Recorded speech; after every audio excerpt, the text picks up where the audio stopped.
Yeah, corn is probably the hungriest crop in terms of nitrogen fertilizers, but soybeans, which is a crop that normally doesn't need nitrogen, in Brazil it does need phosphate fertilizers, and phosphate fertilizers are going up in price. And looking at what sulfur prices are doing, I guess this is a case for expecting even higher phosphate fertilizer prices in the future. And wheat can also be using a lot of nitrogen as well. It's not like it's only corn. To be honest, in wheat, I'm not worried too much in the immediate term.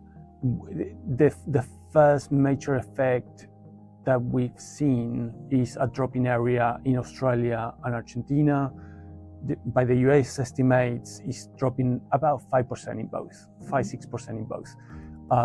We think the drop in actual planted area is going to be a little bit higher than that. However, that results in that 9 million ton deficit that I mentioned earlier. But looking at next season, the big question is the current fertilizer situation going to impact next season plantings? And in particularly, everything that is planted in Q4, that includes summer corn in Brazil, corn in Argentina, soybeans in Brazil and Argentina, but also the Northern Hemisphere winter wheat, which are key. In the US, I believe policy tends to keep area high because of reference prices, etc. But we may see a larger drop in area in other places, like for example in the EU.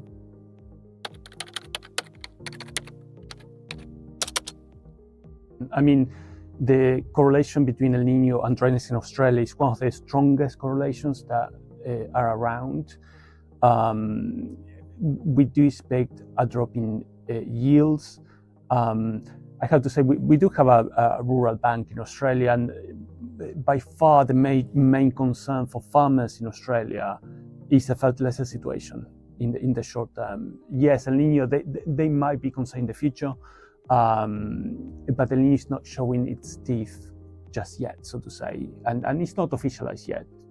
We might be still a couple of months away from that official El Niño declaration.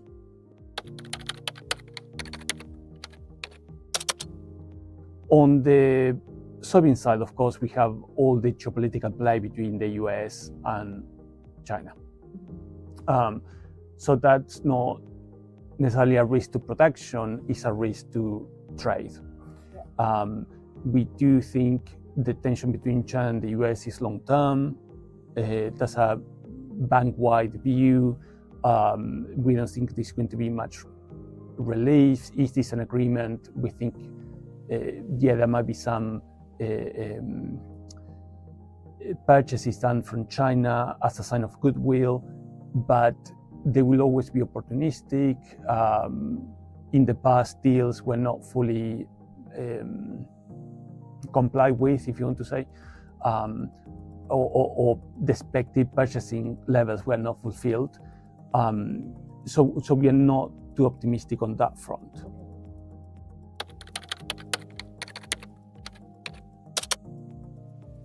I think it's anyone's guess. I don't think China, from the Chinese perspective, diversifying the purchases is good, but at the moment they're very much dependent on Brazil.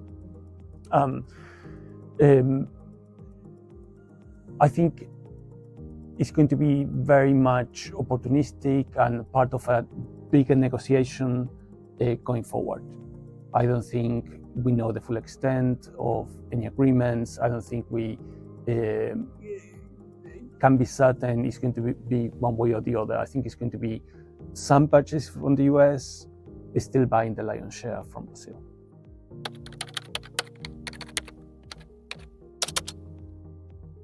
I would imagine no. I think Chinese demand has been decelerating over a number of years. If you look at a decade or two before African swine fever hit China, Chinese demand was growing at 10% per year, give or take. Give or take. After that, it's going to a much lower percentage point, something like 2%,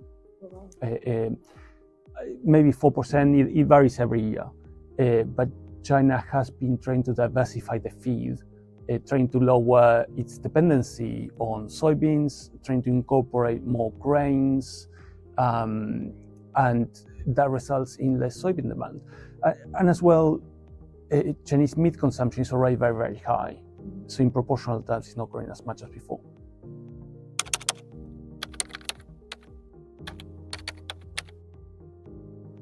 Yeah, but it depends country by country. Certainly, the war in Iran has triggered a number of mandate increases in different countries. We've had more than 60% increase in the US biofuel mandate in March. That was by coincidence done very close to the start of the war in Iran, 1 month later. It was very much in the pipeline. But if you look at Indonesia, for example, Indonesia increased its biofuel mandate as well, its biodiesel mandate as well. Brazil did as well, in order to, also contain energy prices locally.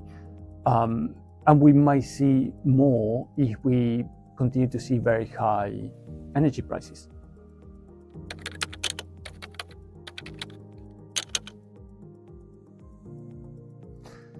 Well, that seems to be the case at the moment. I mean, back to the start of the war in Ukraine,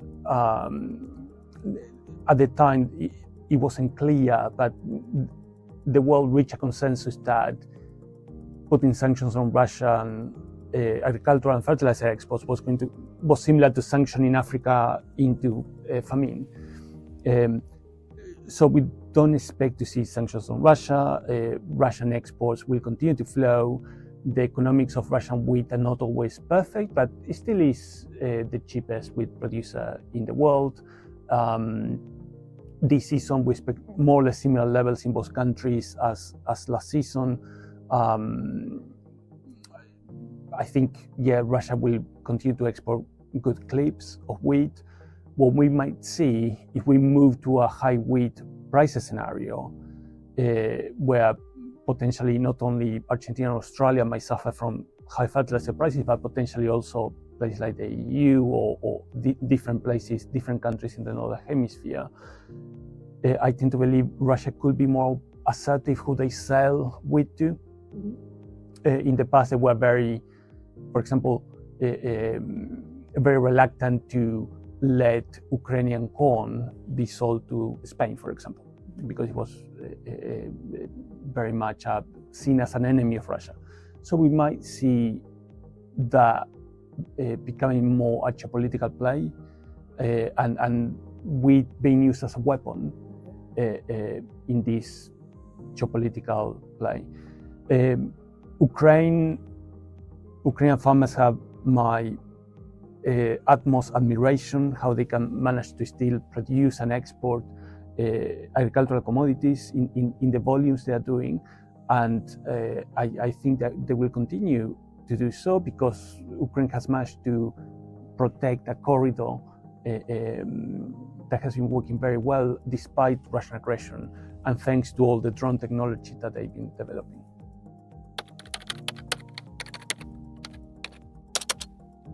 So in 2023, the crop surveys started to come up with incredibly disappointing numbers, the pod counts that analysts do. And that materialized in production in the end, and production dropped by 10%, 14% in that 23-24 year season. Cocoa is very inelastic, both on the demand side and also on the production side. Cocoa used to be the one commodity that was sold forward the longest. Normally, typical buying period would be a year plus, in part because the two major countries will sell forward. In Ghana will sell forward the crop. Is centralized. the physical cocoa is sold to the cocoa board, which is part of the government, and sold to buyers internationally. In Ivory Coast, the country will auction rights to purchase the crop at the fixed domestic price. But there's a lot of forward selling from origin. And because there's a lot of value, there's also a lot of, from the buyer side, there's also a lot of interest to buy. So demand, there was a lot of commitment already. So that demand was incredibly inelastic. And that 14% drop in production resulted in cocoa prices more than trebling at some point, going from $2,000 to $3,000 per ton in the years preceding this event to up to $14,000 per ton in the front month. I think that was in 2024 at some point.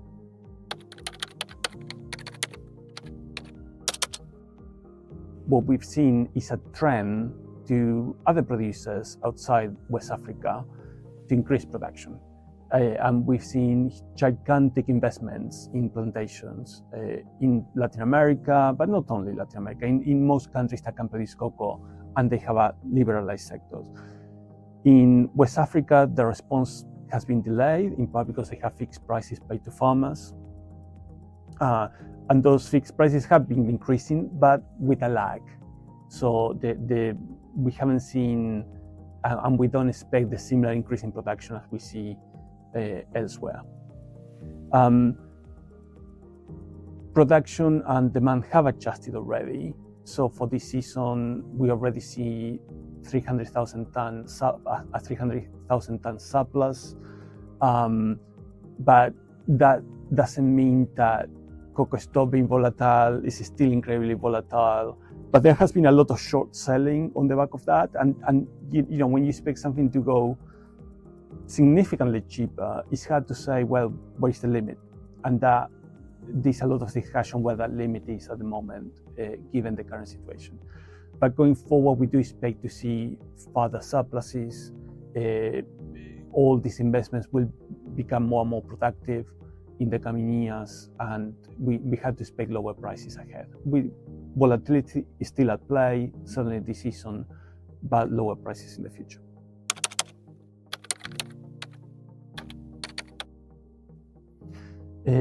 Quite a bit. We've had at least 3 consecutive years of demand destruction, of 3, 4, 5% demand destruction. That's actually quite significant. And if you look at the previous decades before this event, demand was growing at a sort of average rate of 2.3%. And nobody didn't deviate too much from that. Maybe 1% below or higher, but on average 2.3%, you could bet money that was going to be the average in the future. And now, we have this significant demand reduction. One question mark is whether with lower prices, demand will come back. That's not an easy question to answer. And I think it depends market by market. In markets that got used to a much cheaper option, they might stick with it. In markets like Europe that are very stable, where labeling matters a lot, where you cannot call chocolate something that is not made out of cocoa, that demand might come back in those markets.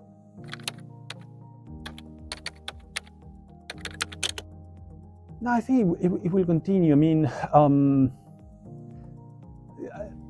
I mentioned before that cocoa used to be sold forward quite a lot. Now that has been reversed. The open interest has collapsed in cocoa futures.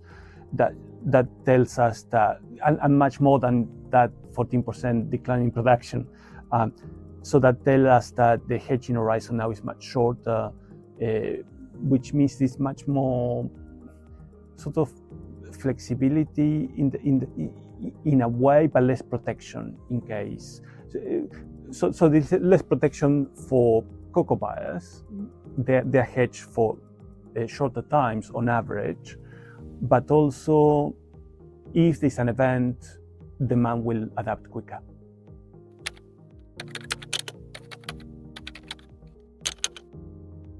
I think it was in the first half of 2024 that we saw Robusta prices increasing more and more. And we had two disappointing crops in Vietnam, which is the biggest Robusta producer. And that created a big deficit in Robustas at the time. That has reversed now. Now Arabica is back in a premium. It has been trading at a premium for quite a while now. And that has to do with disappointing crops in Brazil Arabica. Again, Brazil being the largest producer of Arabica. So the leading producers have been leading this relative relationship. In Brazil, the situation is that the crop has been disappointing for 5 consecutive years, but the current harvest that just started very recently in Brazil is supposed to be the first bumper crop after such a long period, and it's expected to replenish stocks in Brazil, but also across the pipeline. So we're expecting a jump in production of more than 10 million bags out of Brazil in Arabica, which is quite significant. And that more or less translates into what we expect in terms of global surplus, which is also about 10 million bags. A little bit more split between Arabicas and Robustas, but the lion's share of that surplus is in Arabicas. And it wouldn't be possible without Brazil producing a bumper crop.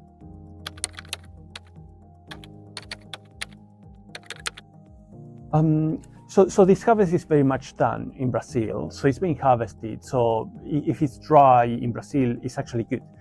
But El Niño doesn't have that much effect where the coffee belt is in Brazil. Normally it tends to make southern Brazil wetter than usual, but that's a little bit farther south than the Brazil coffee belt. And it tends to make northeastern Brazil drier than usual.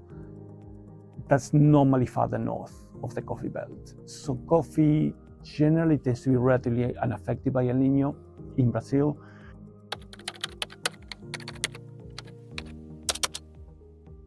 What El Niño impacts is the crops in Southeast Asia.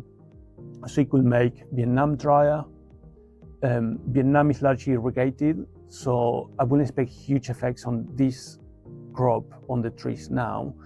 But if it continues to be, if it's dry for many months, and especially if it's dry and hot during the dry season, November to April, that could deplete all the reservoirs, and then the next season is going to be compromised.